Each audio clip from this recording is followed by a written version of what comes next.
माता की, भारत माता की, भारत माता की।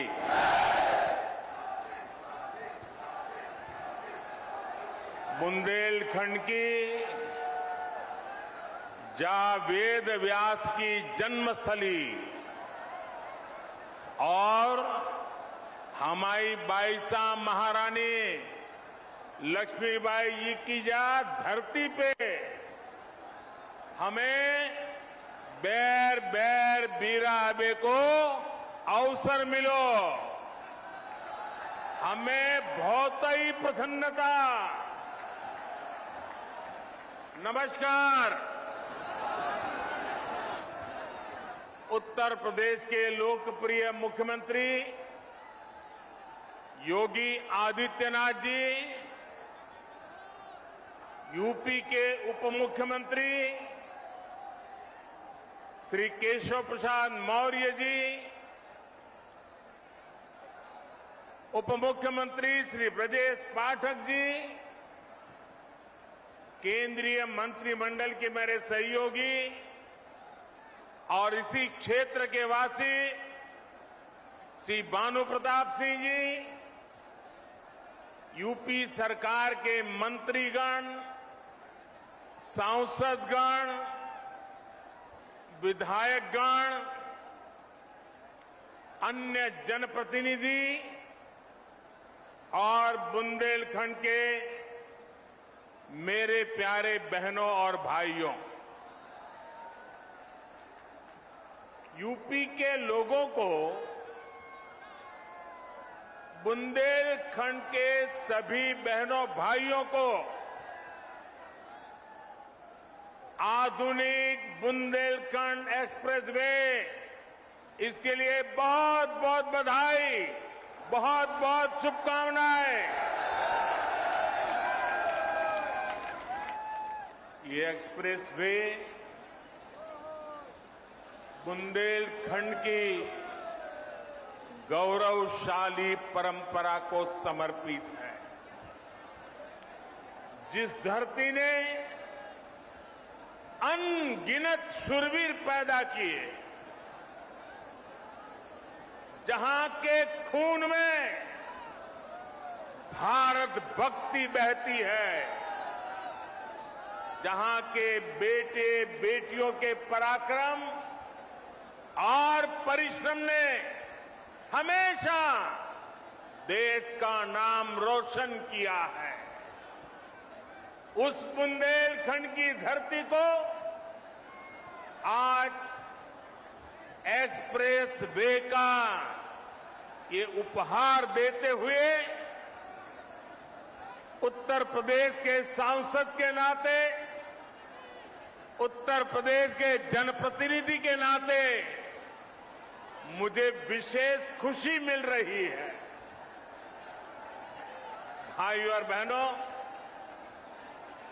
मैं दशकों से उत्तर प्रदेश आता जाता रहा। यूपी के आशीर्वाद से पिछले 8 साल से देश का प्रधान सेवक के रूप में कार्य करने का आप सबने जिम्मा दिया है। लेकिन मैंने हमेशा देखा था, अगर उत्तर प्रदेश में 2 महत्वपूर्ण चीजें जोड़ दी जाए, उसकी कमी को अगर पूरा कर दिया जाए, तो उत्तर प्रदेश चुनौतियों को चुनौती देने की बहुत बड़ी ताकत के साथ खड़ा हो जाएगा।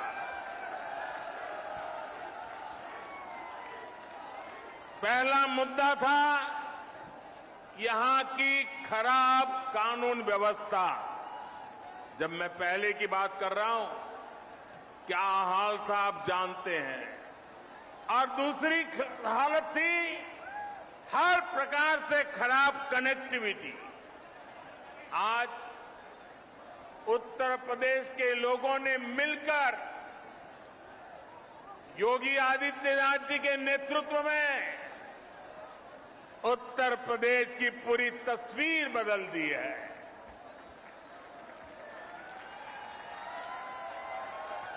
योगी जी के नेतृत्व वाली सरकार में कानून व्यवस्था भी सुधरी है और कनेक्टिविटी भी तेज से सुधर रही है।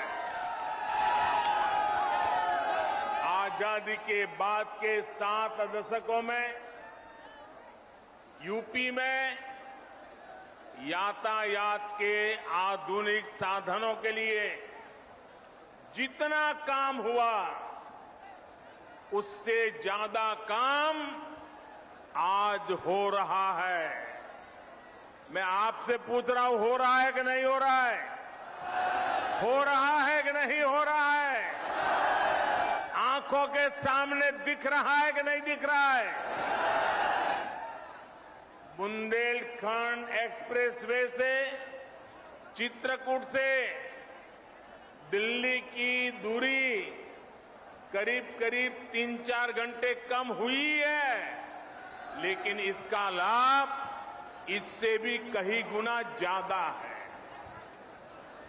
ये एक्सप्रेसवे यहां सिर्फ वाहनों को गति देगा इतना ही नहीं है, बल्कि ये पूरे बुंदेलखंड की औद्योगिक प्रगति को भी गति देने वाला है। इसके दोनों तरफ, इस एक्सप्रेस हाईवे के दोनों तरफ अनेक उद्योग स्थापित होने वाले हैं। यहां भंडारण की सुविधाएं, कोल्ड स्टोरेज की सुविधाएं बनने वाली है। बुंदेलखंड एक्सप्रेसवे की वजह से इस क्षेत्र में कृषि आधारित उद्योग लगाने बहुत आसान हो जाएंगे। खेत में पैदा होने वाली उपज को नए बाजारों में पहुंचाना आसान होगा। बुंदेलखंड में बन रहे डिफेंस कॉरिडोर को भी इससे बहुत मदद मिलेगी। यानी ये एक्सप्रेसवे बुंदेलखंड के कोने कोने को विकास, स्वरोजगार और नए अवसरों भी जोड़ने वाला है। साथियों, एक समय था जब माना जाता था कि यातायात के आधुनिक साधनों पर पहला अधिकार सिर्फ बड़े बड़े शहरों का ही है। मुंबई हो, चेन्नई हो, कोलकाता हो, बेंगलुरु हो, हैदराबाद हो, दिल्ली हो, सब कुछ उनको ही मिले। लेकिन अब सरकार की बदली है, मिजाज भी बदला है और ये मोदी है, ये योगी है। अब उस पुरानी सोच को छोड़कर, उसे पीछे रखकर हम एक नए तरीके से आगे बढ़ रहे हैं।